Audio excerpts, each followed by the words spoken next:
مریض عشق اصلی عشق اور نقلی عشق کی پہچان کا ایک واقعہ پورا سنیں گے تو آپ کو معلوم ہوگا کہ اصلی عشق کیسا ہوتا ہے اور نقلی عشق کیسا ہوتا ہے۔ تو بڑھتے ہیں واقعے کی جانب۔ بادشاہ اپنے خواص کے ساتھ شاہی سواری پر بیٹھا بازار حسن سے گزر رہا تھا کہ ایک کنیز پر اس کی نظر پڑی۔ وہ عورت کیا تھی کہ کسی شاہکار کا تراشا ہوا مجسمہ تھا جس کا حسن قیامت خیز تھا۔ بادشاہ جب واپس لوٹا تو دل بے قرار کو کسی گھڑی چین نہیں آ رہا تھا۔ وہ اس مجسمہ حسن پر سو جان سے قربان ہو چکا تھا۔ بادشاہ نے منہ مانگی قیمت دے کر اسے خرید لیا۔ ابھی آنکھوں نے جی بھر کر دیکھا بھی نہ تھا کہ چند دن کے بعد وہ بادشاہ کے دل کی مالک بیمار ہو گئی۔ مسئلہ صادق ہے، گدھا پاس تھا تو پالان نہ تھا، پالان ملا تو گدھے کو بھیڑیا لے گیا۔ کوزہ تھا تو پانی نہ تھا، پانی ملا تو کوزہ ٹوٹ گیا۔ بادشاہ کے ساتھ بھی کچھ اسی طرح کا معاملہ ہوا۔ علاج کے لیے ہر طرف سے طبیب حضرات آنے لگے۔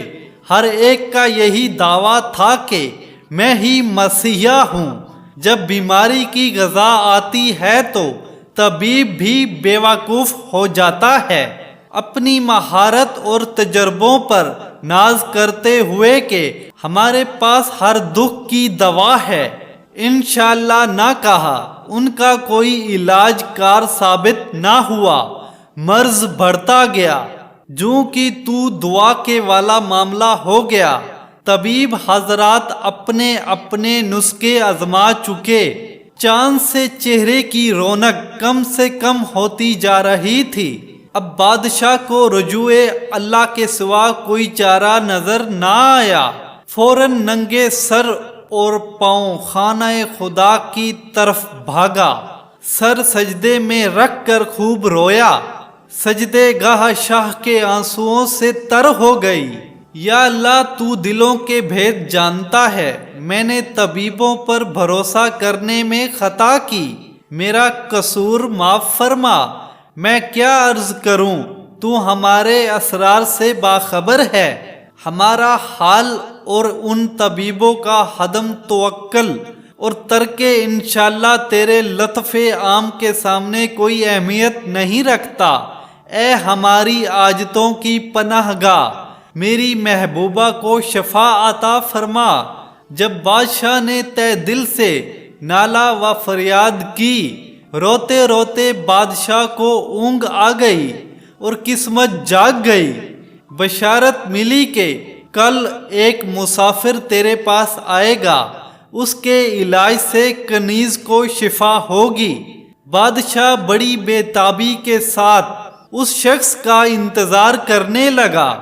ایک بزرگ خوبصورت سا شخص حلالہ کی طرح ظاہر ہوا۔ جوں جوں نزدیک آتا گیا، آفتاب کی طرح اس کی روشنی پھیلتی گئی۔ بادشاہ نے آگے بڑھ کر اس کا استقبال کیا۔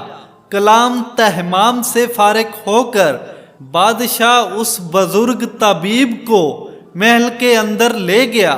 طبیب نے مریضہ کے چہرے کی رنگت اور نبض دیکھی، بیماری کی علامت اور اسباب کے متعلق غور کیا۔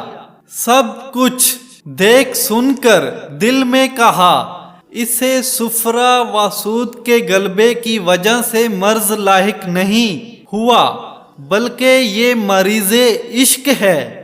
یہ معلوم کر لینے کے بعد طبیب نے بادشاہ سے کہا، میں بیمار سے تخلیے میں گفتگو کرنا چاہتا ہوں، یعنی کہ اکیلے میں۔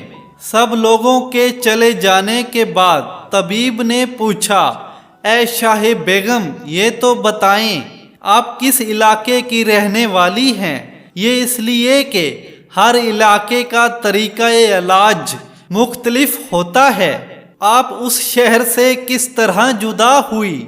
یہ کہہ کر مریضہ کی نبض پر ہاتھ رکھ دیا۔ کسی کے پاؤں میں کانٹا چبھ جائے تو اسے نکالنے کے لیے کتنی کاوش کرنی پڑتی ہے، کتنی محنت لگتی ہے۔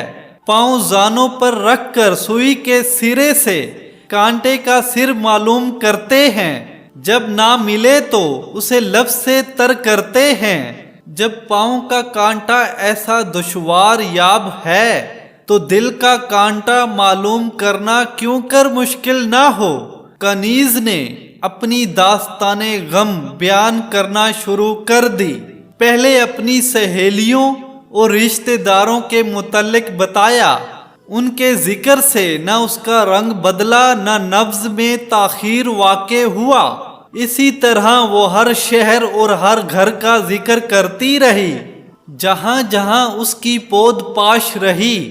جب کنیز نے سمرقند میں آنے کے متعلق ذکر شروع کیا، سمرقند کا نام لیتے ہی اس کے دل سے آہ نکلی اور آنکھوں سے آنسو جاری ہو گئے۔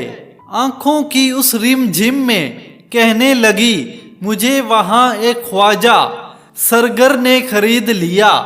اس بیان سے اس کی نبض دل کی تڑپ کا پتہ دینے اور منہ کی زردی درد فراق کا اظہار کرنے لگی۔